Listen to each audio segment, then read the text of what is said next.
విషయానికి వస్తే టాస్ గెలిచిన ఇంగ్లాండ్ జట్టు మొదట బ్యాటింగ్ ఎంచుకుంది. ఇన్నింగ్స్ ఆరంభంలోనే దూకుడుగా ఆడే ప్రయత్నం చేసిన జాక్ ర్యాలీని ఆకాష్ దీప్ క్లీన్ బౌల్ చేశాడు. ఈ వీడియో క్షణాల్లో ఇంటర్నెట్ లో వైరల్ అయింది.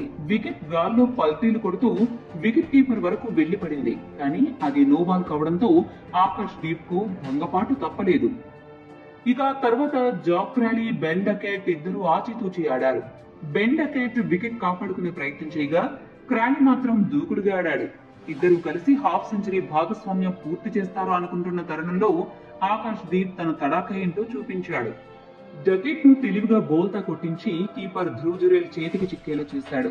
డకెట్ కేవలం 11 పరుగులకే వెనుదిరిగాడు. ఆ తర్వాత క్రీజులకు వచ్చిన ఓలీ పోప్ కు ఆకాష్ దీప్ కనీసం నిలదొక్కునే గ్యాప్ కూడా ఇవ్వలేదు. అదే ఓవర్లో ఓలీ పోప్ ను 0 పరుగులకు ఎల్బీడబ్ల్యూగా ఆకాష్ దీప్ అవుట్ చేశాడు. వరుసగా 2 వికెట్లు కోల్పోయిన తర్వాత జాక్ ర్యాలీ ఏకాగ్రత దెబ్బతీయడానికి ఆకాష్ దీప్ కు పెద్దగా సమయం పట్టలేదు. మొదట్లో ఏ విధంగా అయితే క్రాలీని బౌల్ చేశాడో ఇంచుమించు మళ్లీ అదే విధంగా క్లీన్ బౌల్ చేశాడు. దీంతో క్రాలీ దూకుడుకు బ్రేక్ పడింది. అతడు 42 బంతుల్లో 42 పరుగులు చేశాడు. జాక్ ర్యాలీ అవుట్ అయిన తర్వాత ఇంగ్లాండ్ ఇన్నింగ్స్ స్పీడ్ పెంచే బాధ్యతను బేర్స్టో తీసుకున్నాడు. జో రూట్ చాలా సమయంతో బ్యాటింగ్ చేయగా జానీ బేర్స్టో మాత్రం ఇంగ్లాండ్ స్కోర్ వేగాన్ని పెంచాడు. బాల్ గేమ్ కంటిన్యూ చేసి వేగంగా స్కోరు రాబట్టాడు. వీరిద్దరూ కలిసి వేగంగా 4 వికెట్కు 52 పరుగులు జోడించారు. అనంతరం జానీ బేర్స్టో వేగంగా ఆడే ప్రయత్నంలో వికెట్ కోల్పోయాడు. రవిచంద్రన్ అశ్విన్ వేసిన బంతిని భారీ షాట్ ఆడబోయి చివరికి ఎలా ఆడాలో అర్థం కాక కన్ఫ్యూజ్ అయ్యి వికెట్ల ముందు దొరికిపోయాడు.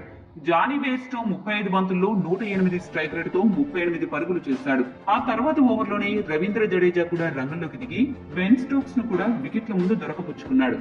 దీంతో ఇంగ్లాండ్ జట్టు 112 పరుగులకి 5 వికెట్లు కోల్పోయి కష్టాల్లో పడింది.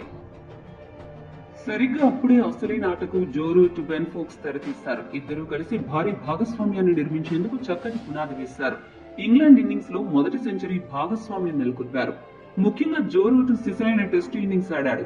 అతడికి ఫోక్స్ నుండి చక్కటి సహకారం లభించింది. ఇద్దరు కలిసి ఇంగ్లాండ్ ఇన్నింగ్స్ కు ఒక రూపాన్ని సాధించిన తర్వాత ఫోక్స్ దూకుడు పెంచాడు.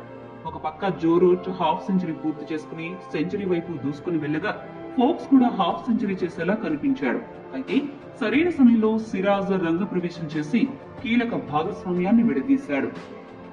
ఇంగ్లాండ్ స్కోరు 225 పరుగుల వద్ద ఉండగా బెన్ ఫోక్స్ 126 బంతుల్లో 47 పరుగులు చేసి జడేజాకు క్యాచ్ ఇచ్చి అవుట్ అయ్యాడు. ఆ తర్వాత వచ్చిన టామ్ హార్ట్లీని కూడా సిరాజ్ 13 పరుగుల వద్ద క్లీన్ బౌల్ చేశాడు. ఒకవైపున వికెట్లు పడుతున్నా కూడా జో రూట్ మాత్రం ఎక్కడ సహనాన్ని కోల్పోకుండా జట్టు స్కోరును కొంచెం కొంచెంగా పెంచుకుంటూ సెంచరీ పూర్తి చేశాడు. మొదటి రోజు ఆట ముగిసే సమయానికి ఇంగ్లాండ్ జట్టు 7 వికెట్లు నష్టపోయి 302 పరుగులు చేసింది. 106 పరుగులతో రూట్, 31 పరుగులతో రాబిన్సన్ క్రీజులో ఉన్నారు.